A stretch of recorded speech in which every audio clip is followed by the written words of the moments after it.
Olá para você que acompanha a TV e Rádio Câmara Bauru e especialmente o nosso programa Espaço Aberto. Não é de hoje que empresas passaram a incluir metas de diversidade, equidade e inclusão em suas políticas de governança.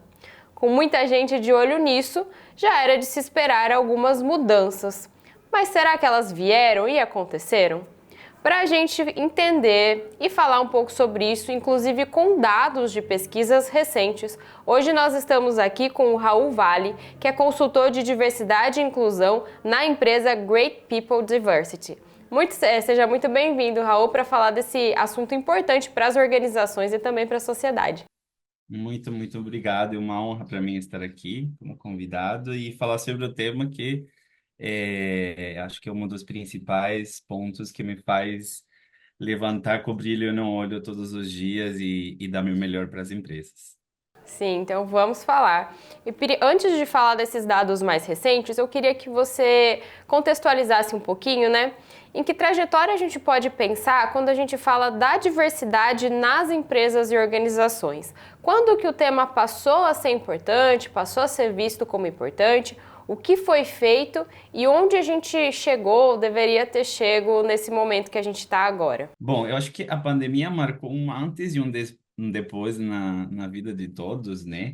Mas um pouco antes da pandemia, a gente já via falando um pouco, já se vinha falando um pouco desse G, né? Então, a gente via muito essa movimentação de muitas das coisas que acontecem nos Estados Unidos, acabam refletindo muito aqui no Brasil, e já a gente via uma movimentação, né? É, especificamente na Great Place to Work, que faz parte do ecossistema onde eu trabalho, a gente, por exemplo, já tinha vários rankings de diversidade que aconteciam já em 2019. Então, a gente já tinha ranking mulher, LGBT, pessoas negras, PCDs. Obviamente, depois foram tomando forças, né? Mas já existia, por exemplo, o tema de equidade, a gente já premiava algumas empresas que começavam a falar e já tinham algumas questões de equidade de gênero colocadas na prática, né? Mas com a pandemia e com alguns assuntos que acabaram reverberando, de novo, muitos acontecimentos que passaram nos Estados Unidos, de algumas pessoas negras que enfim, acabaram passando por algumas situações bem tristes, né? O tema acabou tomando cada vez mais relevância, aparecendo muito mais nas mídias. Acho que as mídias e esse momento de mídia que a gente está vivendo foi um ponto bem chave. Então, acabou sendo um eco nas pessoas, na sociedade, e obviamente isso também reflete no mundo corporativo, né? Então a gente começa a falar muito mais, no Brasil começam a acontecer alguma série de coisas, né, em alguns lugares, né, algumas empresas específicas, não vou trazer nomes, né, e isso acaba, de novo, gerando cada vez mais movimentações nas mídias, de coisas que aconteciam. Empresas começaram a se posicionar, empresas começaram a fazer, por exemplo, o famoso, muito provavelmente você já ouviu falar do case da Magalu em 2022, ou 2020, o ano da pandemia, né? Que eles criaram aquela prática de trainee para as pessoas negras, né? E acabou reverberando. No começo, basicamente, eles foram cancelados por isso, e depois foi meio que um vira-volta, não? É uma coisa que a gente precisa ter, que as empresas comecem a falar do tema para, assim, inserir as pessoas e na trajetória, no plano de carreira delas, para que elas possam crescer e, obviamente, tenham uma maior representatividade. Então, eu diria assim, para te responder de uma forma muito breve, a gente já estava começando a falar pré-pandemia, mas a pandemia acentuou e, obviamente, potencializou esses temas, né? De uma forma, nesse caso, mais positiva. A gente começou a falar muito mais sobre o tema. Então é o tema que tem sido falado, agora vamos entender como ele refletiu na realidade mesmo, e trazendo esses dados de pesquisa. Segundo a pesquisa 2023-2024 do Perfil Social, Racial e de Gênero das 1.100 maiores empresas do Brasil e suas ações afirmativas, Essa pesquisa foi realizada pelo Instituto Ethos e divulgada agora em setembro. Embora diversidade, inclusão e políticas afirmativas, né, sejam consideradas importantes pelas lideranças dessas empresas, isso não refletiu necessariamente na maior presença de mulheres, negros e pessoas LGBTs. Então, agora fazendo esse comparativo, né? As pessoas consideram importante, mas na hora de ver realmente a realidade ainda está devendo um pouquinho. Quais são os entraves para que essas políticas afirmativas realmente aconteçam? Olha, muito se fala desse processo, por exemplo, de vagas afirmativas. Então, se o problema fosse resolvido com vagas afirmativas, cargos afirmativos, então o problema já estaria resolvido. Eu demito, sei lá, 100 homens brancos e contrato X número de mulheres pretas, de homens ou mulheres LGBTs, enfim. E não é tão simples, né?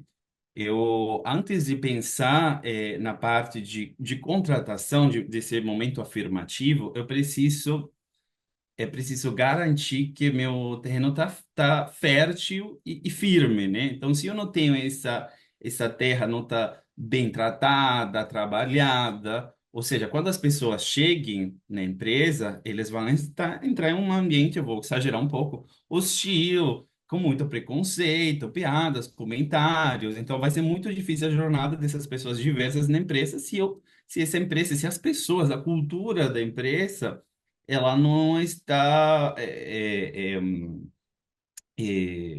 qual é a palavra?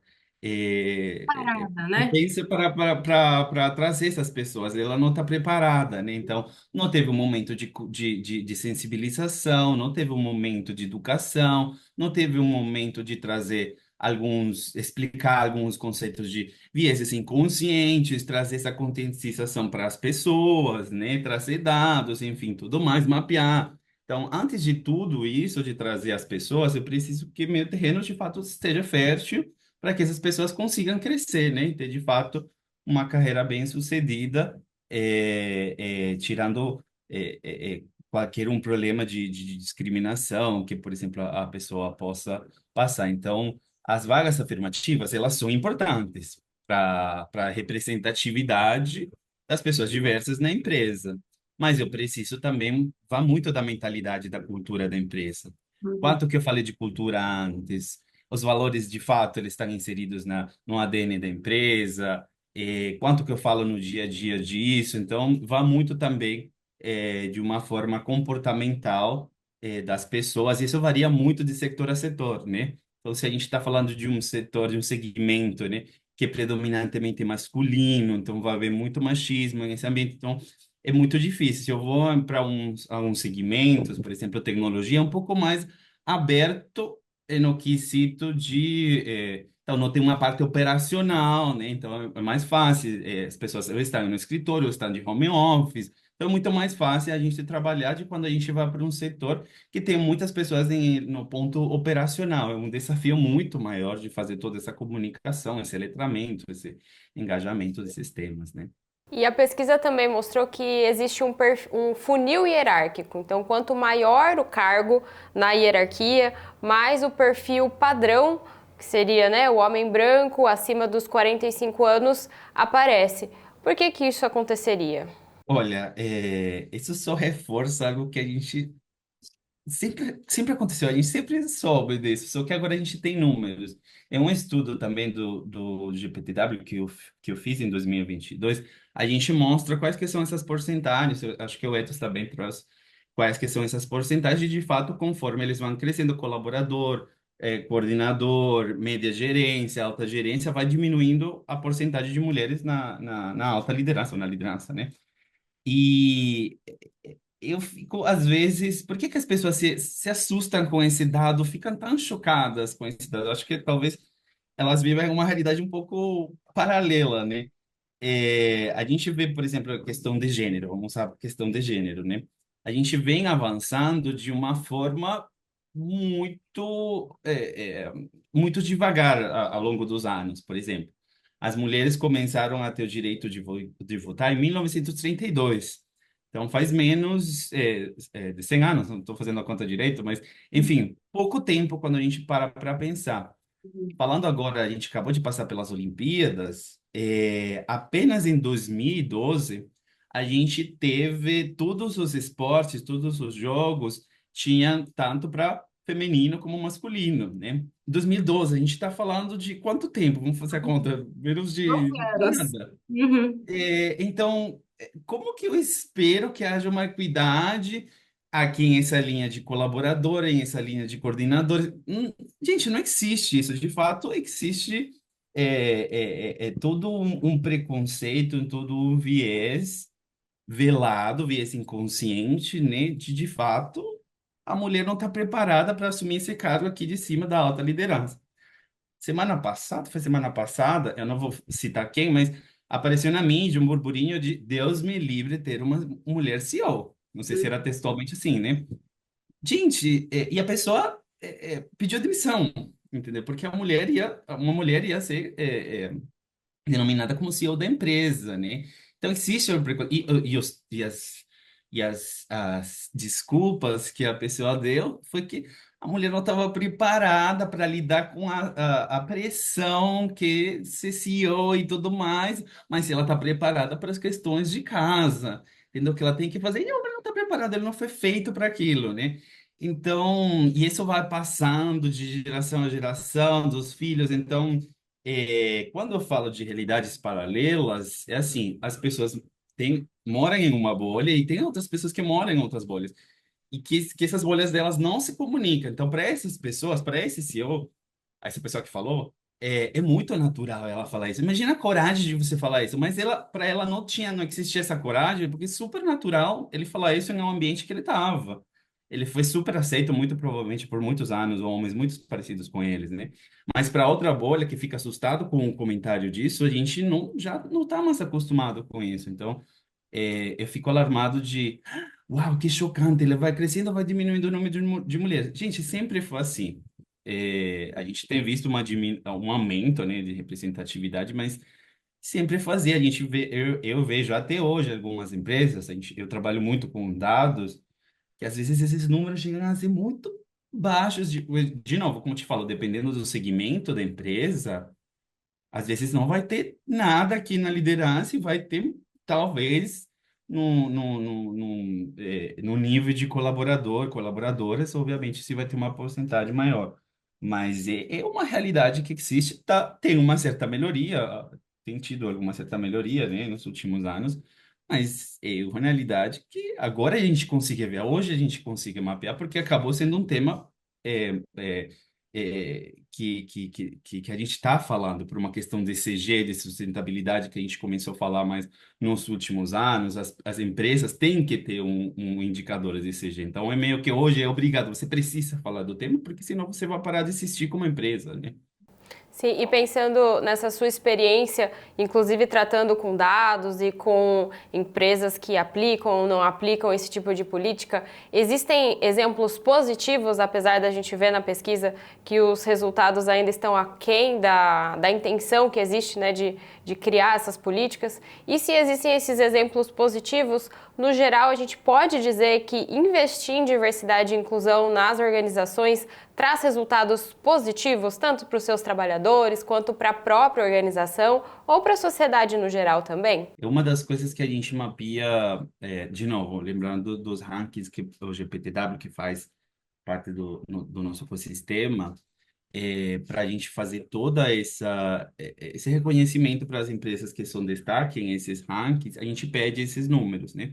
Então, como que vocês mapeam que o quesito diversidade é um efeito positivo? Então, muito do que a gente vê, e aí eu não sei te dizer que nasce primeiro, né? Se a cultura é inovadora ou a cultura inclusiva, mas a gente vê que quando a empresa tem uma cultura inovadora, ela vai ser diversa, ou se ela tinha uma cultura diversa, ela muito provavelmente já vai ser inovadora, né? Então, por quê? Quando eu começo a olhar para onde ninguém está olhando, vou te dar um exemplo pegando PCDs, pessoas PCDs, né? Um exemplo para Nike. Posso trazer alguns exemplos também nacional, mas a Nike, ela começou a fazer alguns sapatos, né, tênis para pessoas que tinham problemas de mobilidade, que foi a partir de uma carta que uma pessoa com uma deficiência, que não vou lembrar nesse momento qualquer, falava que ela não podia, pela deficiência que ela possui, amarrar o cadarço, né? E aí eles desenvolveram, você dá um Google, você vê, né, tênis em cadarço da Nike, né? Então, como eles desenvolveram um produto que acabou atingindo outros grupos. Então, pessoas com problemas de obesidade, mulheres gestantes, outras deficiências que também eles não tinham abrangido. Então, esse produto que ninguém tinha pensado acabou tendo um impacto financeiro muito positivo. Eles acabaram vendendo também um produto que antes não tinham pensado, ou seja, acabaram atingindo um novo público, né? E assim várias empresas têm feito aqui. Pela parte de PCD, é muito fácil a gente pegar alguns produtos assim que foram pensados para porque ninguém se notar no dia a dia de como que, nossa, como essa pessoa PCD ela faz isso, ela faz aquilo. Tem algumas empresas que se preocupam em criar algum produto, né? Então, existem muitas empresas, de uma forma muito geral, que hoje têm os chamados labs, né? Que é onde vocês criam alguns produtos um pouco mais inovadores, e normalmente esses labs têm toda essa parte de diversidade. Então, como a gente atende esse público? A gente tem a maioria do nosso público, a persona é desse jeito, mas como que a gente também, nosso produto consiga atender isso, isso e isso? Então, tem muitos exemplos positivos. São assim, dentro do grande gamo de empresas, tem poucos, mas são uma boa quantidade de empresas que estão fazendo, que querem fazer a diferença, e tem alguns cases muito legais, muito positivos, por exemplo, esse que eu te contei, existem alguns outros nacionais que de fato começam a ver a diversidade por esse lado. Então, olha, a gente pode criar um produto, vamos olhar onde ninguém está olhando, porque aí a gente vai conseguir atender um mercado que a gente não tinha pensado e pode dar muito certo e dá muito certo. E agora, dois últimos pontos aqui para nossa conversa. A pesquisa também fala de o que ela chama de diversity washing, que seria quando as empresas utilizam o discurso da diversidade para criar engajamento com o público, mas na verdade elas não estão fazendo nada ou estão fazendo pouco na realidade em relação a isso. Então a gente como pessoas, nós como consumidores, pessoas que estão em contato com essas empresas, com os produtos, a gente tem como evitar essa armadilha de cair em um discurso que não é feito na realidade, por exemplo? Na verdade, você não tem que fazer nada. Quem tem que ter muito cuidado é a empresa, né? A empresa, será que eu vou cair no discurso de greenwashing ou todos aqueles conceitos que foram criados, né? Mas a gente pode identificar, nós, pessoas CLTs comuns, a gente pode identificar no sentido de a empresa só fala de pessoas LGBT em junho, a gente só fala de mulheres em março, pessoas negras em novembro, né? Sabe, quando o hype, não tem esse hype. Ou de fato a empresa tem toda uma estrutura, foi pensado, então a pessoa chega, o que que ela vai fazer, quais que são os desafios dela. Estão trazendo muitos exemplos, né, de pessoas vulneráveis de uma forma muito geral. Então, quando temos empresas que avançam nesse tema, elas pensam em toda essa estrutura. Então, essas pessoas chegam, elas têm alguns certos gaps, né? Então, essas pessoas moram na periferia, pontos muito vulneráveis. Como que a gente vai fazer? A gente deixa essa flexibilidade, por exemplo, de fazer um home office ou a gente ajuda na questão de transporte, se de fato aquele emprego precisa ser presencial, né? Então, começamos a ter esses cuidados, né? Então, abrir mão de algumas questões, por exemplo, eu preciso, de novo, quero trazer mais pessoas negras, pessoas trans, mas a gente sabe que, por exemplo, tem algumas empresas que têm alguns requisitos que talvez não sejam tão necessários. Por exemplo, eu preciso de inglês. É, ou precisam, às vezes, a pessoa precisa ser viajada, alguma coisa pelo estilo. Será que a gente pode dar esse curso de inglês e capacitando essas pessoas nos pontos específicos que eu vou precisar mais para frente? Então, se uma empresa de tecnologia preciso de algumas questões de programação, será que em um momento de pré-avaliação, a gente pode criar alguns cursos, capacitações que eu consiga capacitar as pessoas em esse ponto, nesse ponto, nesse inglês, programação. Estou dando alguns exemplos aleatórios, mas enfim, do que eu preciso que esses talentos tenham eventualmente quando eles vão evoluindo na carreira. Então, quando eu dou isso na base quando eles comecem a crescer nos cargos que estão designados no plano de carreira, esse não vai ser um problema, o problema vai ser outro, mas a gente já deu toda a base, todo o suporte para tentar igualar, e falo tentar de forma consciente, porque a gente sabe que no dia a dia essas pessoas vão ter certas dificuldades. Se isso, por exemplo, uma pessoa negra retinta, é muito mais uma dificuldade muito maior do que uma pessoa parda, né? Ou uma pessoa trans com uma pouca passabilidade, ou seja, que você consiga identificar que aquela é uma pessoa trans, seja uma mulher trans ou um homem trans, já existem algumas questões de preconceito quando eu tenho que inserir ela em uma equipe que talvez não seja tão receptiva. Então, enfim, existem algumas outras questões, mas a gente pode dar uma base para essas pessoas para que seja muito mais fácil a inclusão dela dentro de toda a jornada, né? Mas a gente pode identificar se essas empresas que estão fazendo esse greenwashing, diversity washing, a gente pode identificar e a empresa tem que ter muito cuidado como ela se posiciona, porque a gente pode falar, nossa, isso aqui é muito marketing, mas isso não acontece de uma forma real. E as pessoas falam, e isso sai, né? A gente sabe que hoje essa forma de cancelamento é muito fácil você ir no LinkedIn ou qualquer outra mídia e postar. Ah, a empresa faz isso e isso, mas no dia a dia ela não faz isso, ou ela faz todo o contrário disso, isso e aquilo. Então a gente tem que ter muito, como empresa, as empresas têm que ter muito cuidado em esse posicionamento, né? E pensando também nessa questão do engajamento e das tendências, um último ponto aqui para a gente trazer nessa conversa sobre diversidade é como tornar essa preocupação com diversidade e inclusão uma coisa permanente nas empresas, que não seja algo que flutua de acordo com a tendência. Eu até trago um exemplo que a pesquisa trouxe, que, por exemplo, na pandemia, as empresas acabaram priorizando a preocupação com a saúde mental e deixaram um pouquinho a questão da diversidade de lado. Então, algo que estava precisando mais ou chamou mais atenção naquele momento. Então, tem como fazer com que a diversidade ela permaneça nessas políticas afirmativas das empresas por um longo período de tempo? Olha, se a gente fala de saúde mental, então tem essa questão. Então vamos falar de saúde mental. Mas todas essas questões têm uma questão de interseccionalidade, né? Eu não posso falar de saúde mental se ver os problemas e os desafios que, por exemplo, esses grupos da diversidade passam por ser dos grupos da diversidade, né? Então, esses exemplos que eu já fui te dando, né? Eu sou uma pessoa que, por exemplo, está em processo de transição, né? Eu tenho uma passabilidade não tão alta, então eu vou ter alguns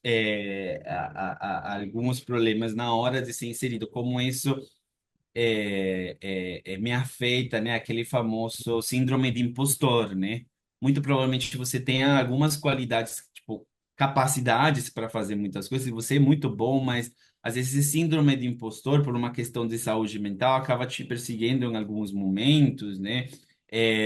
Ou da forma que, de fato, se você foi inserido a uma equipe que ela não tem uma conscientização tão abrangente, não são tão inclusivos, como isso pode te afetar no dia a dia. É, é muito, é uma questão muito boa a gente falar, então a gente vai parar de falar disso e vamos falar aquilo, porque elas têm uma conexão total, né? Então, como que a gente faz para a gente que o discurso e a bandeira de diversidade e inclusão a gente manter, né? De novo, se fosse então só aplico um censo, ou trago uma palestra, faço um workshop, então nenhuma empresa já teria nenhum problema hoje, porque eu aplico um censo, dou umas 3, 4 palestras, um workshop e pronto, acabou. Meu problema de diversidade acabou. Não, né? Eu preciso te trazer todo um ponto e mapeando sempre. Será que essas ações que eu criei esse ano fizeram sentido? E fazendo um mapeamento recorrente, um feedback recorrente de como que essas ações foram recebidas, o que que funcionou, o que não funcionou, o que que a gente muda. A gente tem evoluído nessas questões, né? Até porque a empresa ela não é feita de pessoas que chegam e ficam lá. Não, as pessoas vão, saem, entram, né? Então, a questão de cultura que a gente falou um pouco antes, né? Eu preciso manter essa cultura, né? Então, se fosse assim, eu contrato 100 pessoas, essas pessoas, 100 pessoas continuam? Não, essas pessoas vão sair. Então, para manter essa cultura é muito importante. Então, esse papel de educação que a gente tem que ter em mapeamento, ele tem que ser persistente, né? E é assim que a gente vai chegar essas empresas que eu falo que elas estão em um estágio muito mais avançado, e porque elas têm mapeado isso há muito tempo. Elas começaram a falar, muito provavelmente na pandemia ou antes da pandemia, já começavam a falar sobre esse tema, e elas criaram toda uma estrutura. Então, o que que eu vou ter? Eu vou ter grupos de afinidade, esses grupos de afinidade, eles vão criar, vão cuidar certas ações. Eu tenho pessoas aliadas, por exemplo, na liderança, que consigam levantar a bandeira, porque eu preciso dessas lideranças aliadas, porque eventualmente eu vou precisar aprovar budget, eu preciso aprovar um monte de coisas, eu preciso que essas lideranças diversas